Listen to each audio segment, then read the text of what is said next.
நல்ல பிளேயர் தான் தல. நான் சேவ் பண்ணாரு. கோலி நல்ல பிளேயர். ப்ரோ இங்க பாருங்க.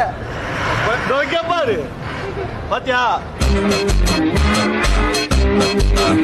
ஈசா கப் நகி ப்ரோ. ப்ரோ இது ஜோக்கே நீங்க போடுறீங்க பாத்தீங்களா? எனக்கு மனசு சரி ப்ரோ சரி ப்ரோ. உங்க கேப்டனே போட்டா ப்ரோ. ஈசா கப் நகி ப்ரோ. RCB sir. சொல்றீங்க பட் கப் ஜெயிக்க மாட்டீங்க. உங்களோட ஜெர்சி 2016-17 எங்க சார்? எங்க போறோம் இந்த வருஷம் வர 2016-17ல சார் வந்து கேட்டாரு நம்ம ஜெர்சி எங்கன்னு சொல்லிட்டு. அதுக்கப்புறம் வந்து 18, 21, 23 கப்பு ஜெயிச்சிட்டோம். 16 வருஷமா ஜெர்சி இங்கே தான் இருக்கு. கப்பு ஒண்ணுங்க.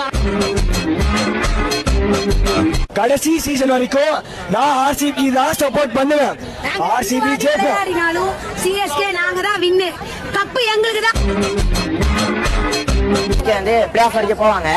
அதுக்கடுத்து கொஞ்சம் கஷ்டம் தான். என் கசின் தான் ஜெயிக்குவேன். ஸ்கூலுக்கு ட்ரவுசர் போட்டு போயிட்டு இருந்தான். அப்ப RCB ஜெயிக்குன்னு சொன்னான். இப்ப 10th போர்டு எக்ஸாம் எழுதிட்டாரு. இப்ப அதான் சொல்றாரு. காலேஜ் போவாரு அப்ப அதான் சொல்லிட்டு இருப்பாரு. குழந்தை பிறந்துரும். அதுக்கப்புறம் RCB ஜெயிக்கலான்னு பாத்துக்கலாம். ப்ரோ சிஎஸ்கே ஃபேன் இவெல்லாம் தோத்து எங்க கூட தோத்துட்டு வாய் பேசுறான். எதுக்கு வாய் பேசுறான்னு தெரியல. இவெல்லாம் எங்க கூட தோத்தவங்க. என்ன பண்ணீங்க? ஜெயிச்சு ரொம்ப ஆடுனீங்க. அதான் ஜெயிச்சுட்டே ஒரு மாதிரி ஆடுவானுங்க. ஆனா பொம்பளை கப்பு தான் வச்சிருக்கானுங்க. வேற எதுவும் இல்லை. பொம்பளை